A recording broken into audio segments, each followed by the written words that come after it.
Have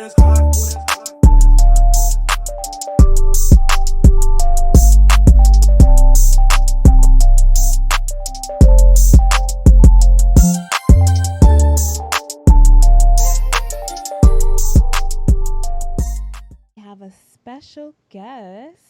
Special. Drew Manning. Hi, Drew. So, Hey, Catherine, Isabel, thanks for having me on. thank you. Yeah. I should probably give your title, but maybe you would probably say it better than I did because I kind of fumbled through like rehearsals. So you could take it over for me. So tell Yeah, us. so, go ahead. No, tell us a little bit about yourself. So most people know me as the FIT2FAT2FIT guy, and I know I said that kind of fast, but FIT2FAT2FIT is kind of how I made a name for myself in the fitness industry, where back in 2011, I had this crazy idea to get fat on purpose. And I know it sounds ridiculous, right? Who would do that? But I was a personal trainer, and I grew up my entire life in shape. So kind of crazy story. My parents had 11 kids, and I was one of 11. I was number 7. And I played football and wrestling were the two sports I played from a very young age. So for me, I was always in shape. I was always fit. I was always healthy. So becoming a personal trainer, here I was, someone who had never been overweight a day in their life, trying to help people, my clients, who were overweight pretty much every day of their life. And what did I know about being overweight? Nothing. I just thought it was super simple to transform. Like, here's your meal plans, here's your workouts, you just do it. And this idea just kind of popped up in my head. Like, what if you got fat on purpose and this gave you better understanding so you could have more empathy for your clients? And that's what I did. And in a nutshell, what happened was I gained 75 pounds in 6 months, documented the whole thing on YouTube and on my website. It went viral organically. And then after 6 months, I lost the weight, luckily. So that's why it's called FIT2FAT2FIT. But I learned so many valuable lessons along the way, especially on the mental and emotional side of transformation. And that's kind of me in a nutshell. Right. Wow.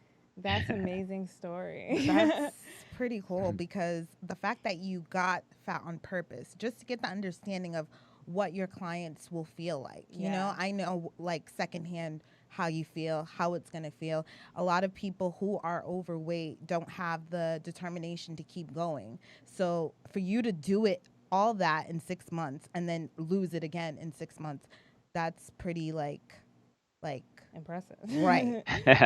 So Well, thank you. Yeah. What did you do to like gain the weight? Were you eating healthy or were you eating junk? What were you Yeah, so what I did, have you guys seen Super Size Me by Morgan Spurlock? I think I've seen that movie. It's a documentary about this guy who eats McDonald's for 30 days straight, 3 times a day, and he almost dies.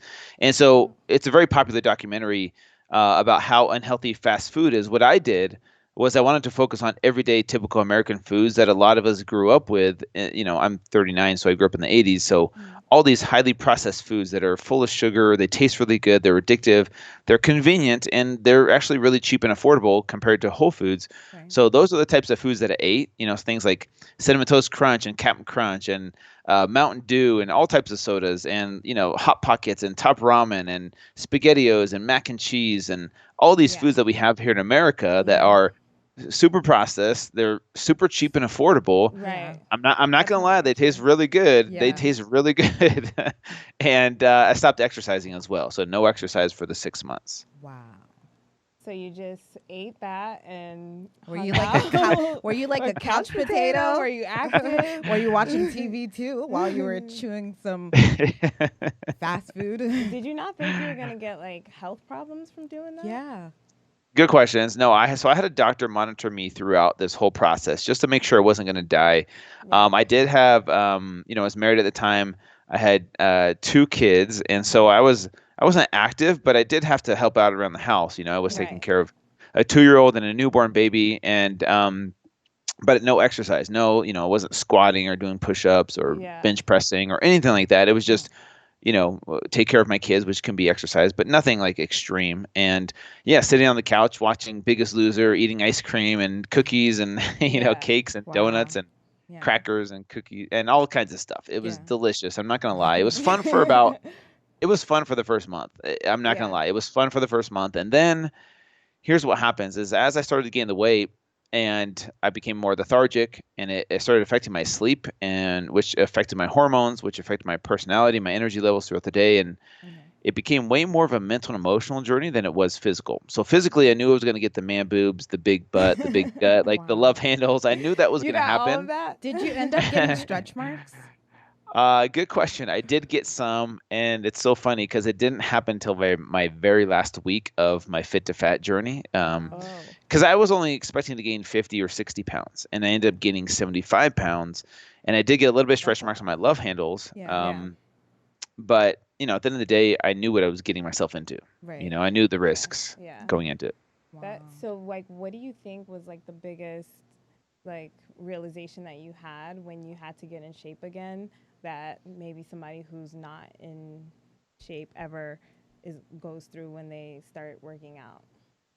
I think there's two things. One thing that I realized that was really surprising to me was how powerful the emotional connection to food is. And I didn't think that was like food addiction was real, because people would tell me, my clients would tell me, I'm trying to follow your meal plans, Drew, but I gave in to soda, or I gave in to cake this evening, and whatever it is. And I'm like, why don't you just put down the junk food and go to the gym? It's not that hard. Like you just put it down, you stop eating it. And for me, that was kind of my mentality. That's until my I lived this journey.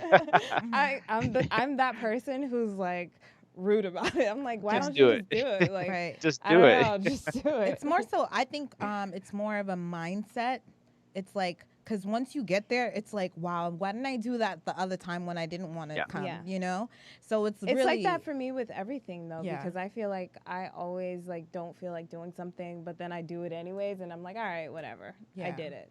Like, it's just a small amount of time in my day. Yeah, it is more of a mindset thing. It is more mental and emotional, and that was the other thing I was going to say is for people that do struggle, the mental and emotional side of transformation is what people struggle with. It's not so much the physical side. They know what they need to do: eat less and work out and do all the things that you're supposed to do to lose weight. People know what to do, but to live that day in and day out, to apply it every single day, is what people struggle with, because there is an emotional connection to food that is really hard to overcome. Like, for example, you wouldn't go up to a drug addict and be like, "What's wrong with you? Stop doing drugs. It's not that hard. You just put down the drugs." Like, there's a real addiction there. With food, it's different. It is an addiction.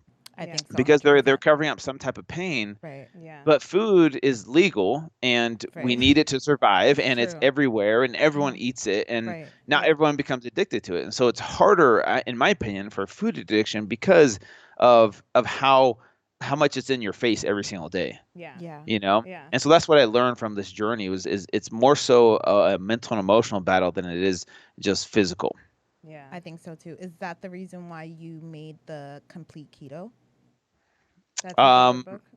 Yeah, good question. So Complete Keto actually came a few years after Fit to Fat to Fit. I would say about 4.5, 5 years ago, I did keto, and I loved it. Yeah. And then I had the chance to go on Dr. Oz and teach people about the ketogenic diet.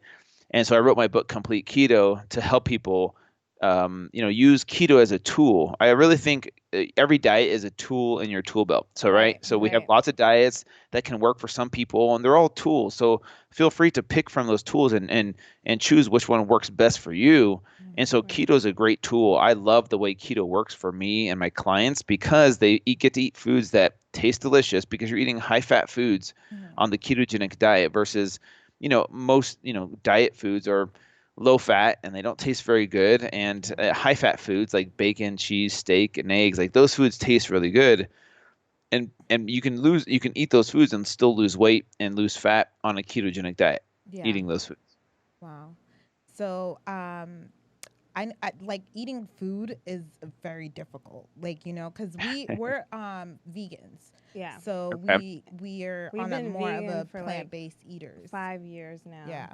And changing our diet, like you said, it's all mindset, because I remember when we just decided, because in LA they actually show you like in a sign, like the food that you can consume here can give you cancer. Right. And us coming from a place where they don't make you do that. Yeah, we're from Boston as well, the East Coast. Triggered that triggered health to me. Yeah. I always worked out. We always had a gym membership. We were always active kids until still to this day. Yeah. And So that was fine. But then when I saw like, oh, danger to your health, don't eat here. I was like, oh, health first, health first. And then watching the documentary of them doing crazy things to animals, and we're like, okay, we're done. Like it's literally time for us to throw all of our meat. The switch flip in the trash. That's the analogy.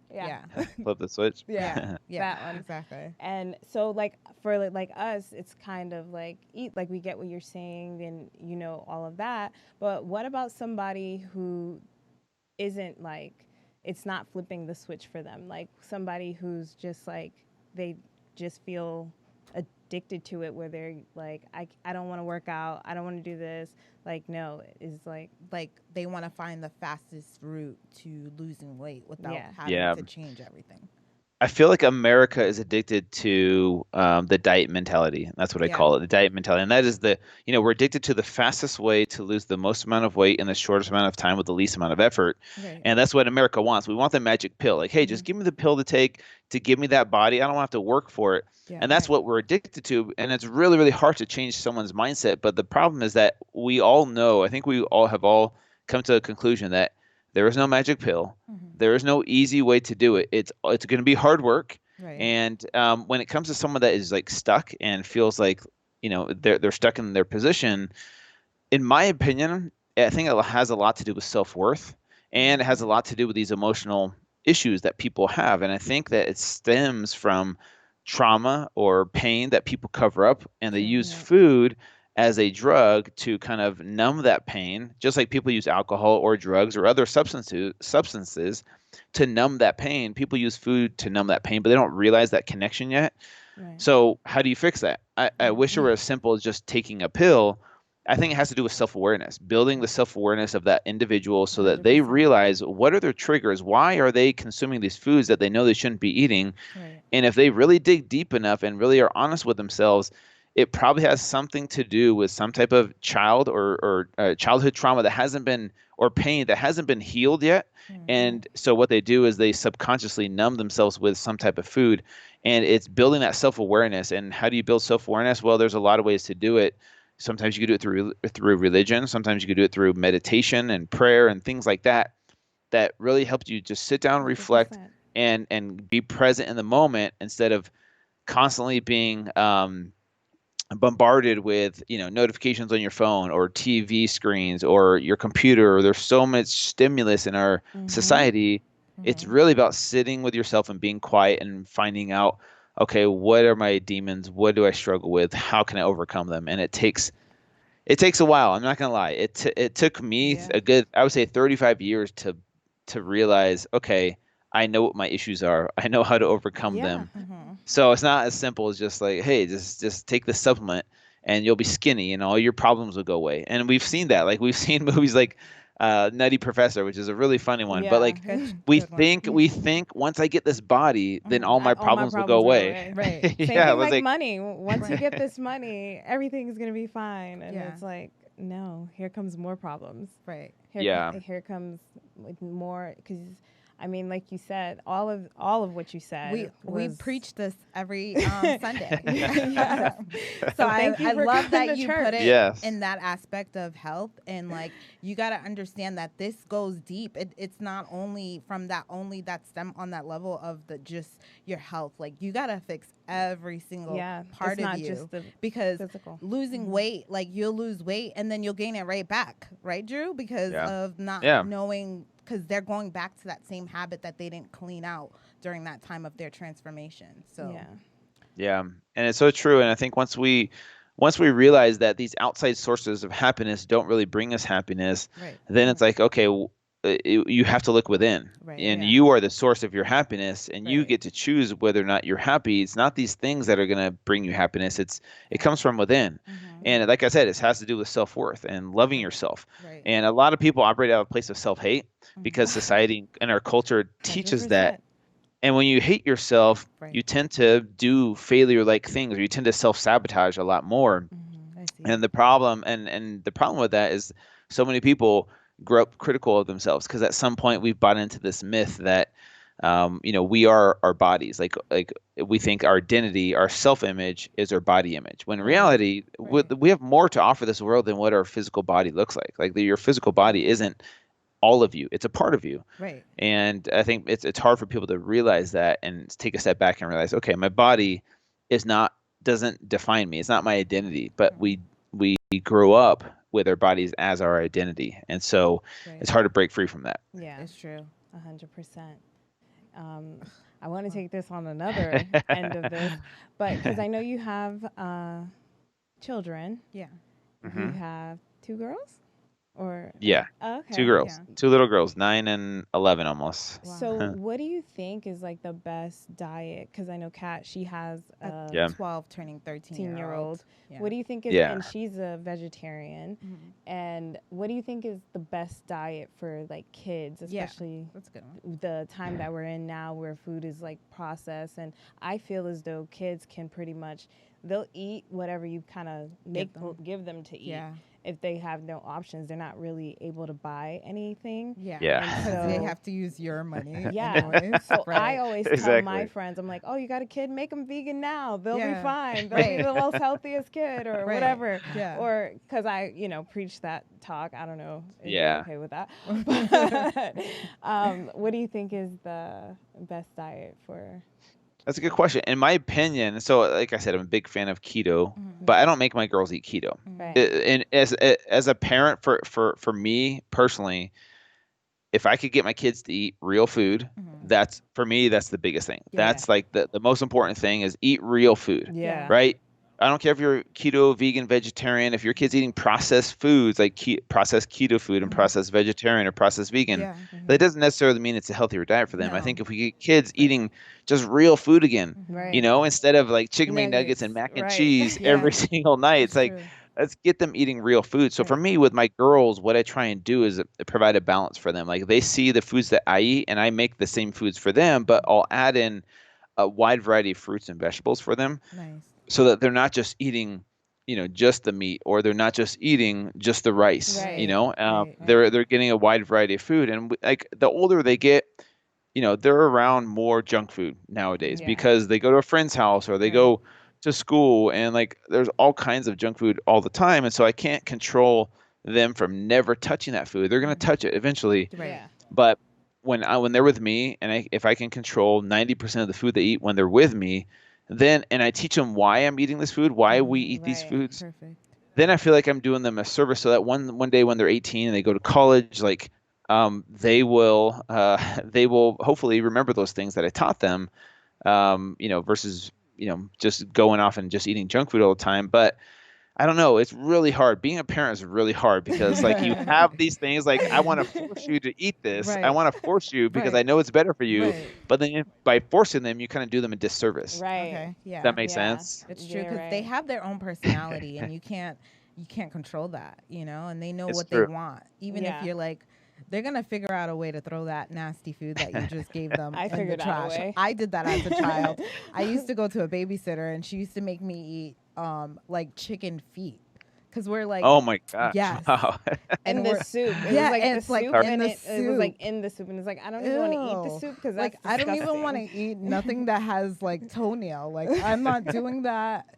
And so I used to like take a napkin and just throw it away. So I know kids, they know how to figure out a way. Yeah, because I was one of those kids.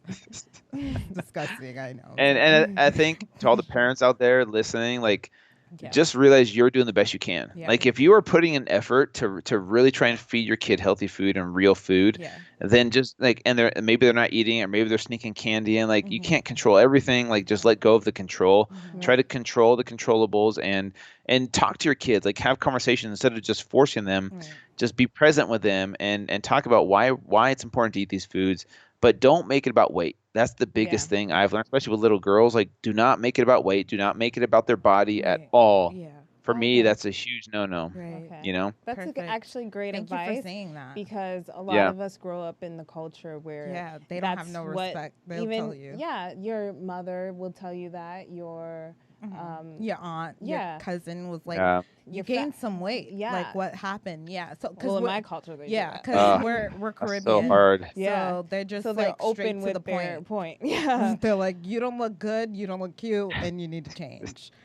You need to lose some weight. You know, there's a gym. Yeah. So they're like that. So there's some people who don't have people who's like, you know, thinking about the emotional side that it would give someone if they, you know, say something that would be hurtful. So Yeah.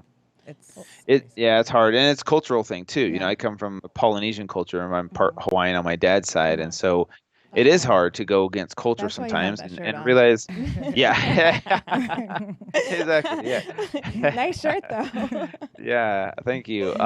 It is hard to go against cultural, things like that make it difficult. You know, because they're just doing the best they can. They don't mean to be insulting or rude, but body image, especially for women, is really difficult in society in general, not just culturally, but like all across the world. Women have it so much harder, in my opinion, to look a certain way and be pretty and have makeup, or like not too much makeup, but this much makeup, and like don't look too sexy, but dress this way. And like you gotta be modest, but show a little bit of skin. Like it's almost impossible when it's a man's world. We got it bad. We got it bad. I always say that guys, they need to take women on nice dates because the headache we go through to put ourselves together for you guys. Right.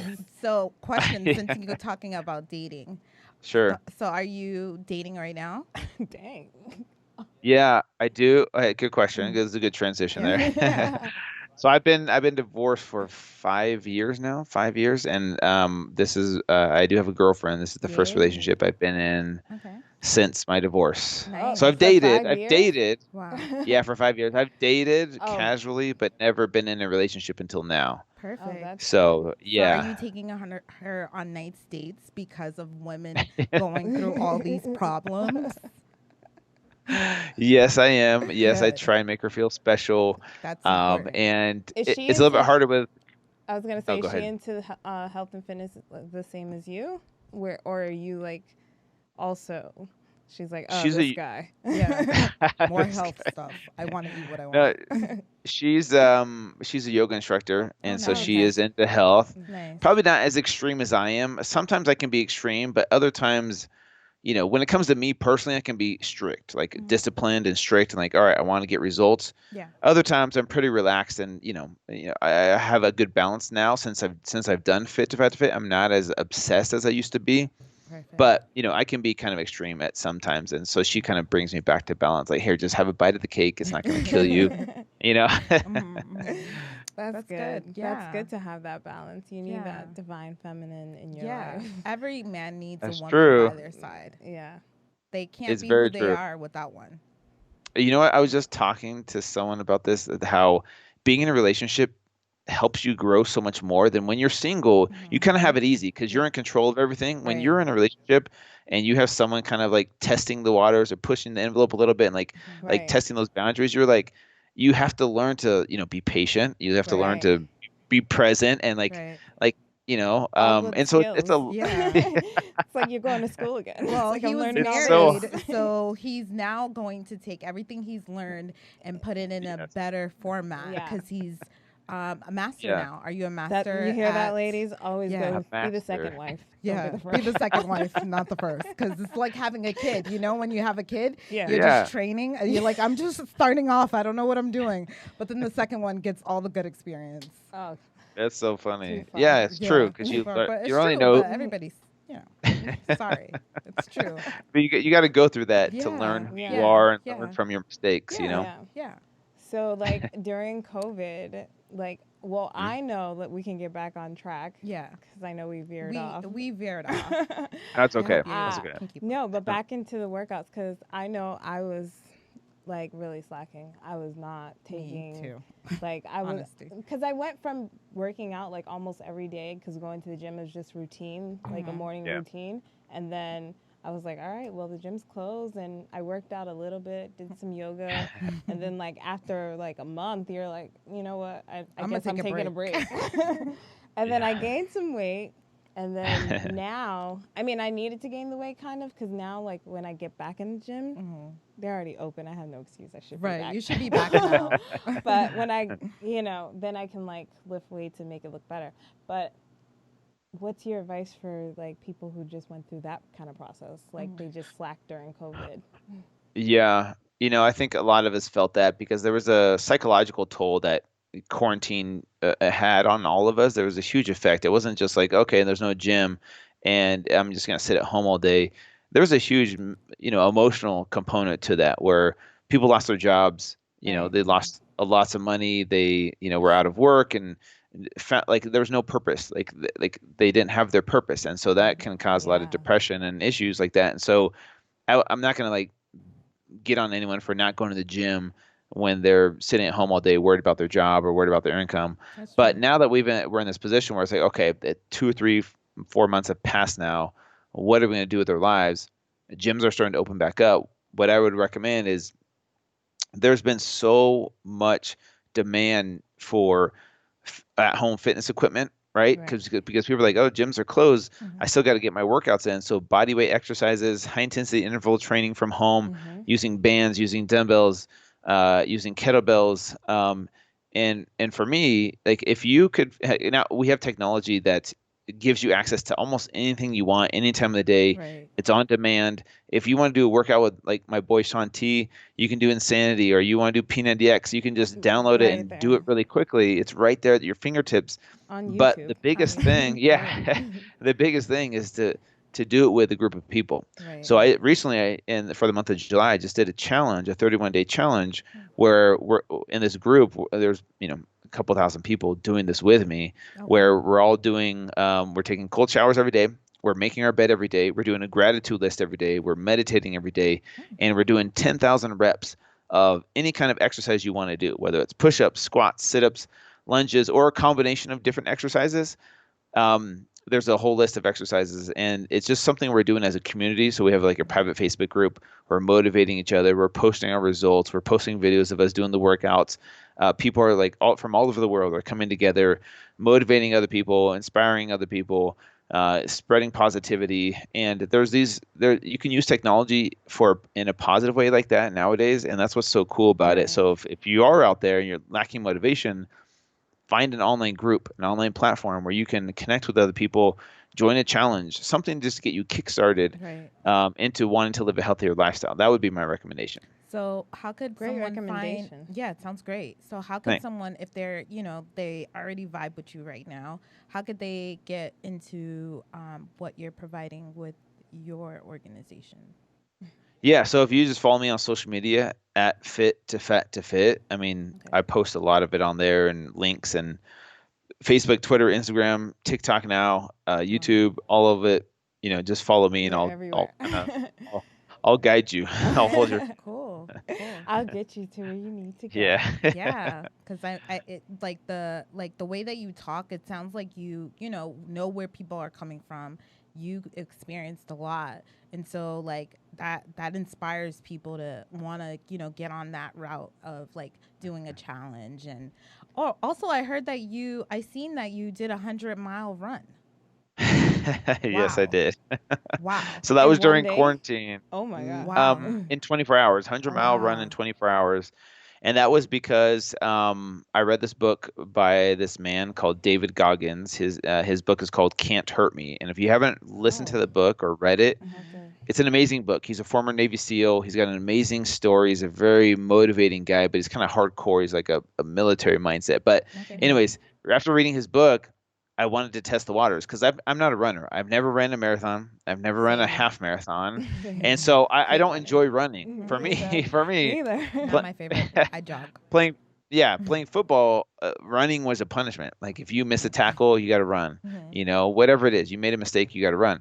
So for me, running is something I sucked at. And what I wanted to do after reading this book was, 100 miles seems impossible. But what if I actually trained for it? Maybe I could actually do it. And so I kind of took about 7 months of my life to train to become a runner, hardcore, like going all out. And for me, it was really, really hard to motivate myself to do it. But after 7 months of doing it and just building up those miles, on June 11th here in Utah, I decided to attempt this feat of running 100 miles in 24 hours, and I was able to do it. It was the hardest thing I've ever been through. It was 24 hours of hell, and I finished it. And I'll probably never do it again, but I learned so much from it, and the fact that we all have these self-limiting beliefs. Like if I were to tell you guys, hey, you can run 100 miles, you'd be like, yeah, probably not. That's not for me. That's those crazy people that do those ultra marathons. Yeah, I would have told you that. That was me too. That was totally me too. And I feel like we have these self-limiting beliefs that we grew up with, that making $1 million. Like I can't make $1 million. That's not for me. That's not I just can't fathom that. And that keeps you from ever trying or attempting it. And so for me, to be totally honest with you, I attempted this last year, and a lot of people don't know this, but I attempted it last year. I failed. I got 80 miles done. And after that failure, though, I had an itch I wanted to scratch. Like, man, I think I could do this if I just change this or change that. Yeah. So I didn't give up. And so after last year's failure, I trained differently this year, switched a few things up nutritionally, and I was able to complete it 100 miles in 24 hours. Wow. How did you fail? Did you pass out? Did you pass? I know I did not. No, I did not pass out. But I remember I was super skinny by the end of it. I lost like 10 pounds of just, I gotta go do that run then. Yeah, it was really hard. If you look at it, my video on social media on YouTube, you'll see it. But it was really hard, because it's not just like, like a normal workout's an hour long, right? Yeah. A marathon's like 3 to 4, maybe 5 hours long. Yeah. This is 24 hours of just constant movement, just pushing yourself, and like it was healthy? a different place I had to tap into. Is it healthy? No, absolutely not. But it's one of those things that's like a bucket list. Like, you know what? I can check that off list. I ran 100 miles, and I can say I did it. Right. And I That's true. lost a lot of weight. I lost a lot of my muscle mass, but you can get it back. Your body can change. Your body can do amazing things. Our bodies are so amazing, I see that you're experimenting we were just talking about that actually when we were driving here, and I was like, the main reason why people die in car accidents, because there was a car accident like there always is in LA and on the freeway. Whoever got hurt, I hope they're okay. Yeah. But we were saying that if you panic, you're probably going to be the one who dies. But if you relax your body and let your body take over, because your body already knows, it goes on autopilot, like automatically. And then the more relaxed you are, you'll probably live. Yeah. That's what I heard, read. No, that's what I experienced. I was in Beverly Hills, and I went out to this nice restaurant, and then I started feeling sick, like I was going to faint. And I just walked out of there, and then like in my head, I'm like, oh my God, I'm going to faint. I was getting dizzy, and I was falling over a tree. And then I got myself up. It's because I drunk, and I'm like, so anyways, and then I had to tell myself mentally. I said, "You're okay." I literally would have died 100%, but I said, "You're okay." I know I'm very dramatic, so I said, "You're okay. You're okay." And then here she comes, and then finally things were okay. Yeah. So it's really in your mindset. Yeah. If you're able to let your body go, like sometimes I would drive and be so much in my head of what I'm thinking, and I'm like, oh shoot, my body just knows how to work the road. Yeah. So your body. What do you think? What do you think? I think that's really good advice. I've never been in a car accident like that, but I can totally see, and I've heard from other people that have done that. What happened? They've got like sucked under in these rivers with like these what do you call them? Like they kind of get sucked in, and they're in this like washing machine underwater, like drowning. They're trying to fight to swim to the top. They're just trying to fight to swim to the top. And if they just relax and let themselves go, the water will like flush them out and spit them out. But when they fight it, they stay down longer, right? Yeah. And so I've heard of that concept, and it makes sense. Quicksand, right? Yeah. When you freak out more, you sink quicker. Have you ever seen Avatar? It's so the show. Yeah. The kid version one. The anime. The anime. No, is it better than Avatar the movie? Oh, I think your girls would like it. Oh, the girls would. It's an anime movie. It's like from Nickelodeon. Yeah. Oh, but it's on Netflix. It was like #1 on Netflix. because it Yeah, okay, came out on I've Netflix. seen the image of it. I Yeah, know what but you're you talking was like, about now. oh no, I don't want to click on that. I said the same thing, but it goes through different journeys in life. It kind of speaks on But it the spoke same vibe about as that you. Interesting. quicksand. I seen an episode with that kind of experience. Yeah. And they But I got think tossed it's out interesting too. how everything in the life always connects. Yeah. Like if you, like me, when I go hiking and I'm like taking the steps up the mountain, I'm really like on a mental trip of like, you know, I'm reaching my goal. I'm going to be like, if I can do this, like I conquered a mountain, like I'm human. I'm, you know, exploring the world. Like you get in a whole mental trip. Like for me, especially if I'm by myself. Yeah. Yeah. Yeah. So. Yeah, that's interesting. Well, I will check that out. Thank you for the recommendation. Yeah. Yeah, you should. Yeah, it's a really good one. Yeah, so you have been doing the 100 miles. Any other cool thing that you're using with your human brain? 'Cause it seems like you're on a roll. Like you got all cool this things fitness. going on, fitness. Are you always constantly challenging yourself? Yeah. I think that's the key to staying motivated long term is finding new challenges to keep you motivated to, you know, stay in shape.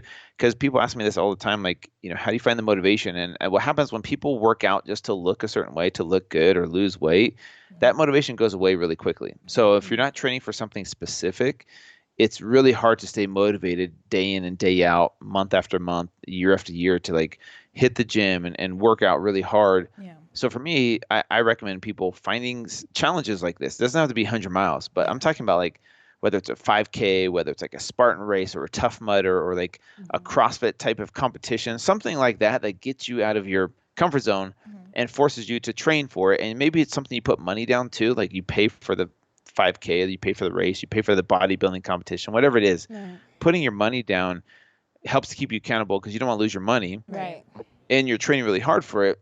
I think for me and for a lot of people that works in the long run, right? If you're just working out just to look good all the time, but there's no ultimate goal, it's really hard to stay motivated long term. So for me, I'm constantly looking for challenges. So after the 100-mile run, I actually took like a week off of working out, and now I'm back in the gym, focusing more on weights, want to build up some muscle mass. But I do have something coming up in 2020 that I can't talk about just yet because it's you know, we haven't launched the whole PR side of it. Once the PR side of it is launched and we put out a press release, and then I can talk about it. But if you guys just are patient with me, or you want to bring me back on like in a couple months, then we can talk about it for sure. Yeah. If you want to.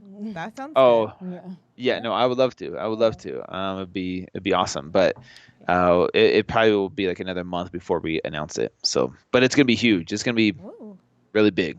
That's wow. So we're excited about it. Yeah. Is it like, never mind. We'll just I think that I think that during like quarantine or COVID or just 2020 in general, I think a lot of people who are about like changing their lives or about like doing things, a lot of people are coming out with like projects and working on things, and it's like really amazing to like see that the people who are stepping up to be this new generation of like wealth and movers and shakers in the world right now. Like people are kind of stepping up, and like people like you, where, you know, you're putting all of this together and giving to the people. It's like you're helping and you're doing your part. Right. And I think it's really awesome because the times are changing and it's no longer the same, like everybody's just gonna do this. Like you said, you can go online and go into a group and go into classes, and you're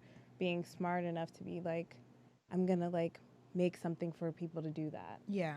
And I think it's interesting to meet people and see like a lot of people during this time are taking that route. Just being so creative and just like actually putting all their action into play, and people get to experience what your, you know, your thoughts became reality. Yeah, exactly. During this time. Yeah.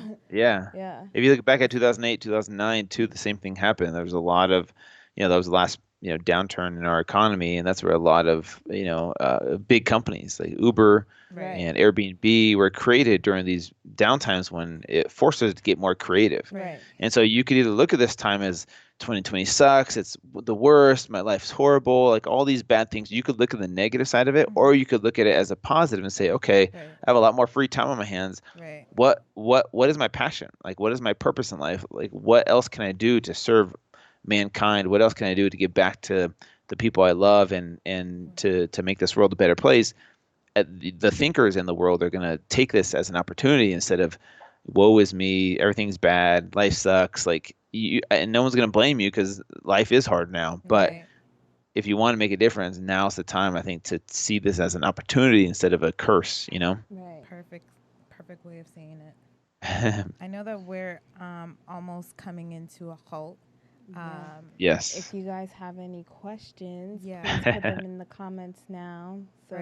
So we can, let Drew know if you have anything to say. Any questions you have for him. And on every social media, you're Fit to Fat to Fit. Yeah. Is that right? Mm-hmm. Yes.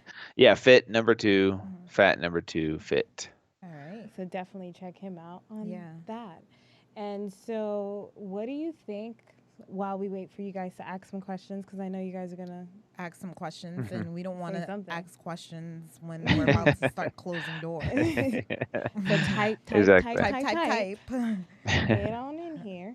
And click the like button and share and do all the shipping as well. Sorry, Drew. Go ahead. Yeah. You're fine. So, how was your week? We usually always talk about like what your week was, any good fun things that you learned during the week that you want to share with us, because there's always things fun things I learned. That's a good question. I was able to go on a boat, go boating with some friends this past weekend for the 4th of July, and it was beautiful weather and it's beautiful out here. And I think one of the things that it made me think of is, we live in a time, like I said, it's really difficult times right now. There's a lot of division in this country, and there's a lot of anger, and rightfully so. There's a lot of things that need to be fixed and changed, in my opinion. And I think that, like, in those moments, there's still things to be grateful for or see as a blessing instead of, like I said, instead of just looking at everything as a negative and life sucks.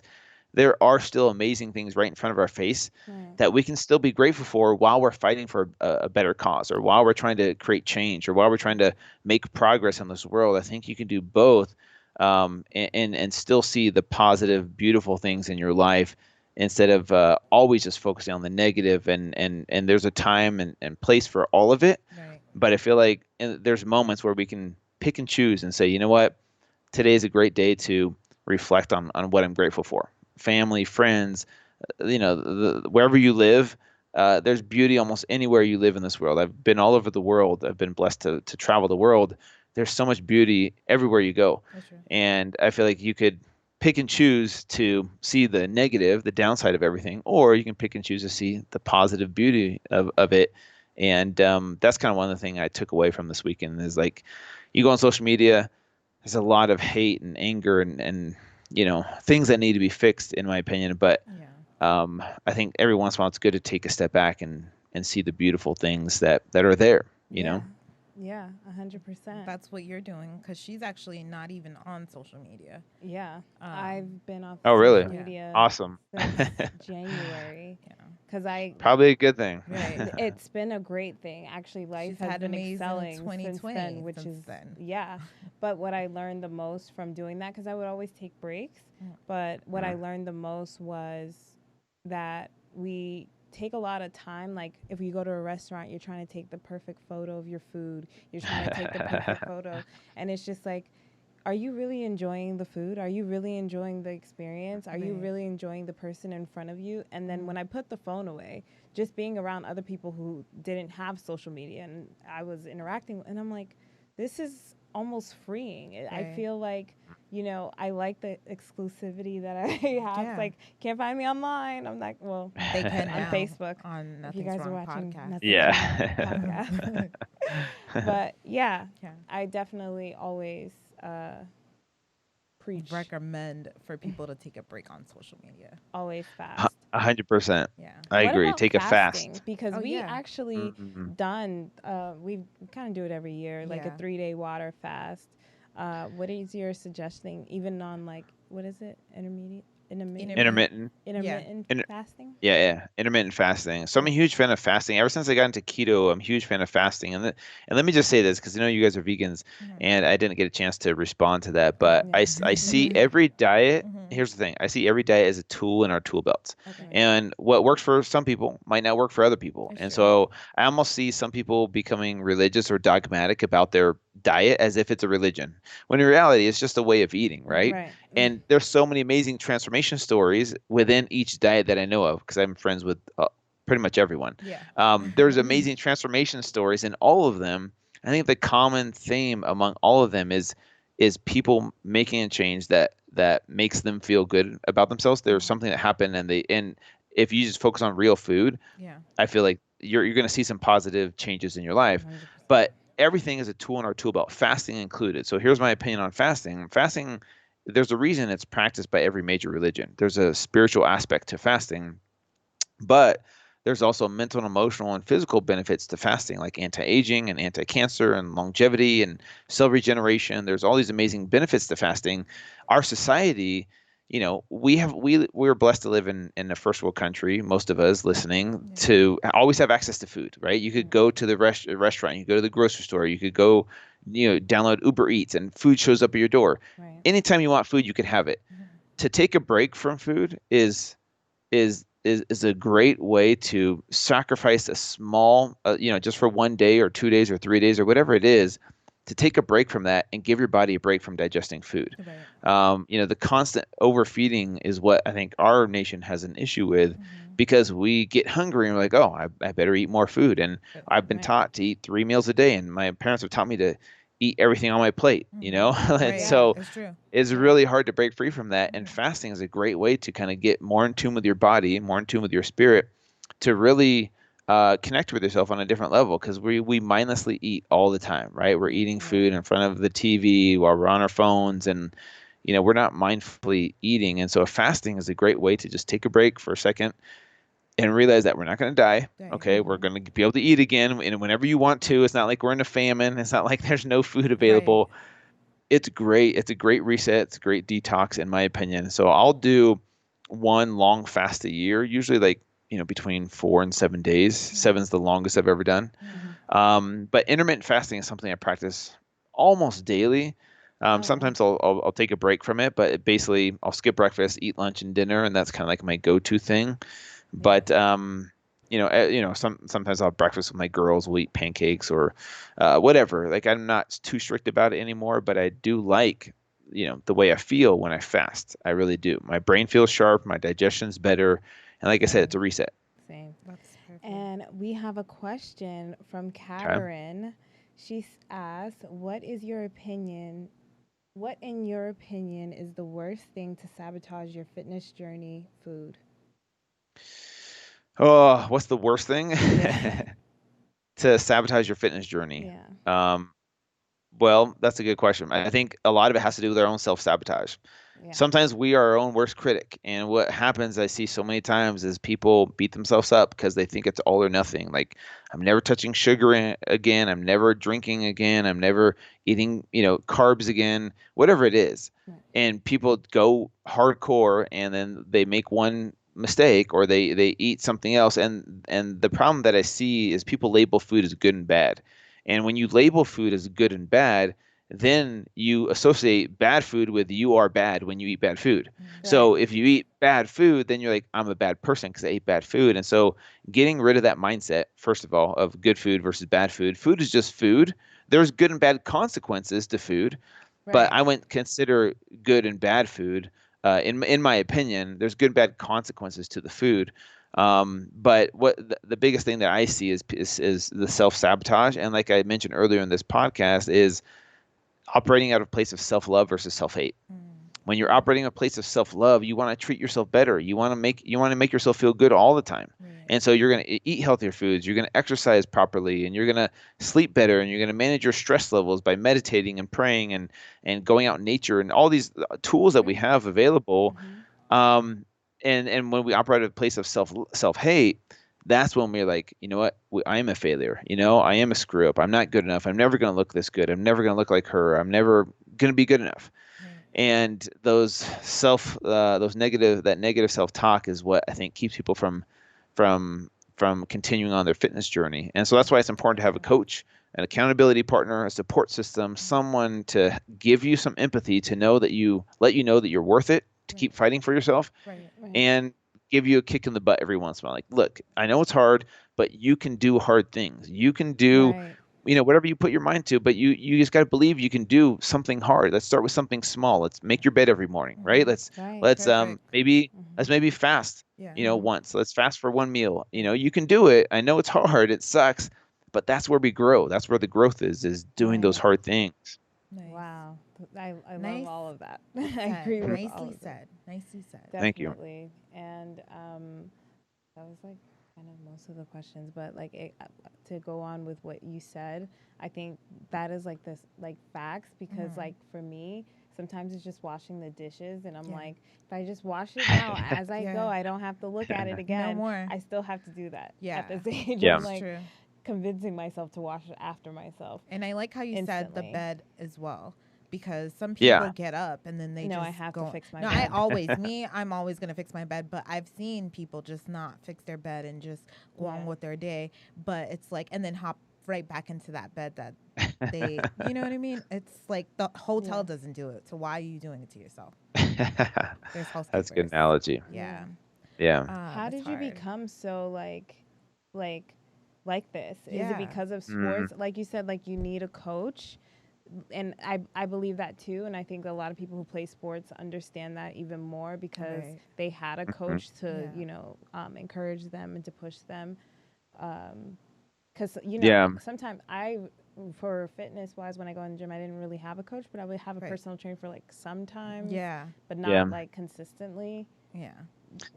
Yeah, I think for me personally, I think all of us are a combination of our past experiences. And so growing up playing sports, I definitely learned so much from that, like those experiences. They taught me a lot on as far as like the discipline, pushing myself, the mindset aspect. Wrestling and football are really, really hard sports, probably two of the hardest sports out there. Other than MMA and boxing, I would put those two up there as well. But there's a lot of lessons to be learned from putting yourself in hard situations and doing hard things. And if you've never played sports, I feel like there are ways to do hard things outside of sports, but sports is one of those things where you're kind of forced. It's like the coach tells you to run, okay, I better run. Like the coach is in your face yelling at you, you're like, okay, that's what I need sometimes is a push. But how am I like this too is also a combination of my past experiences. Like going through a divorce was really humbling, and I think hitting rock bottom in life in an emotional and spiritual way is probably the best thing for anyone in this life, because that's where the most growth is going to happen. We said that in the last video. So maybe I stalked you guys and listened to that episode, but it's so true. Like we want life to be easy. We want life to be comfortable because we don't want to suffer. No one wants to suffer.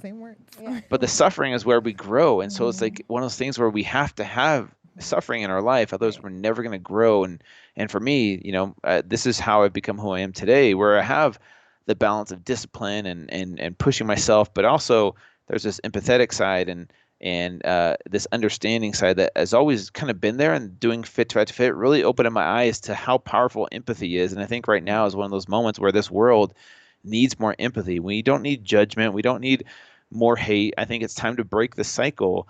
And I think that the only thing that's going to make a big change in this world is empathy, and that's listening to understand and not listening to criticize and judge and respond. It's just listening to truly understand where someone's coming from. Like, tell me why you believe what you believe, or tell me why you think the way you think. Like, I really want to understand you, instead of like, oh, this person, I saw them on a Facebook post and now I'm like judging them, and it ruins your day because you're upset at what they said. And like it's just this world that we live in. And so I think empathy is something that we need more of, and that's combination of my past experiences, to be honest with you. That's great. Wow, very wise. So how old are you? He said how old he was. 30 and 39.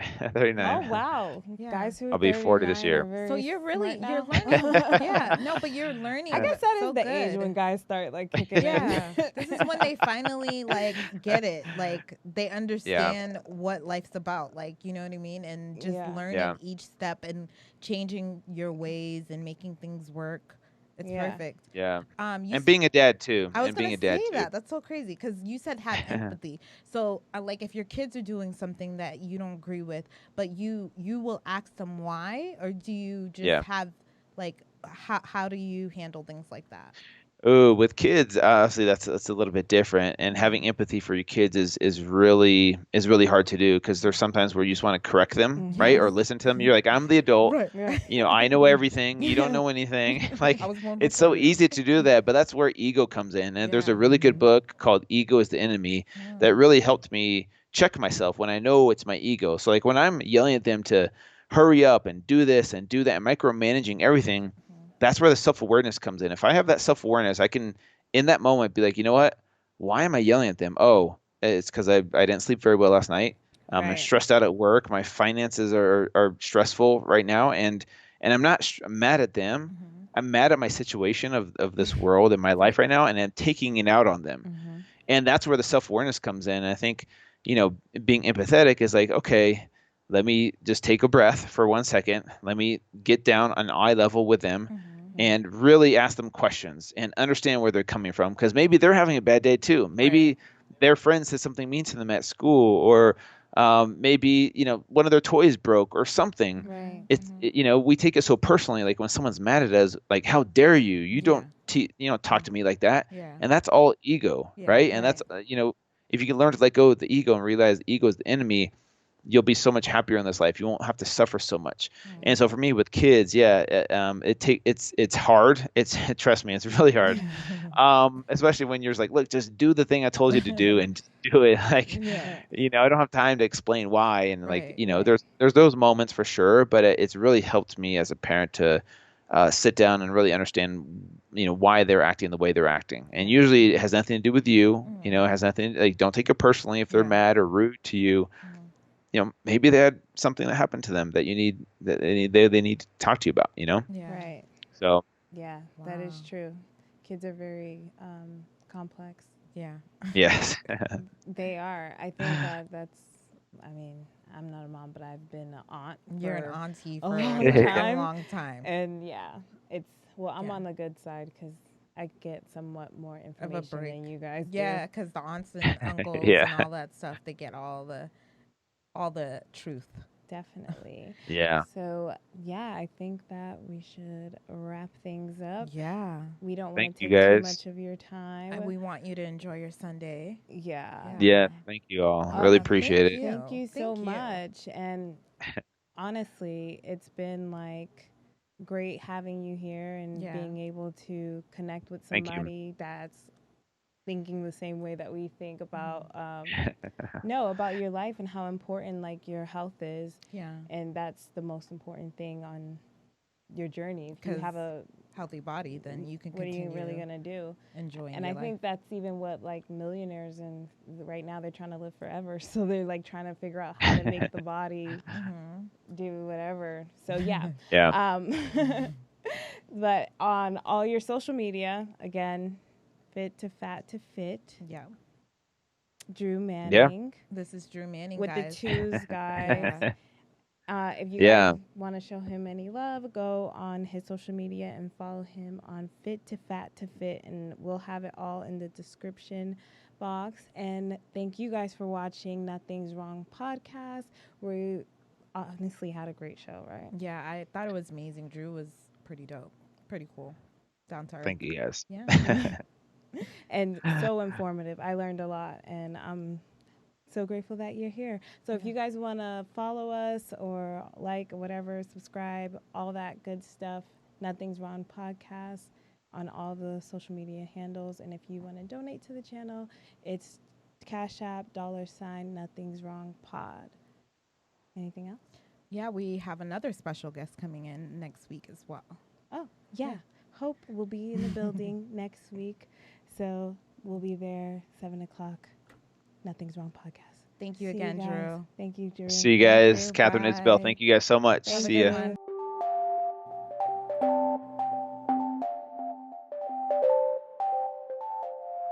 Oh, that's hot.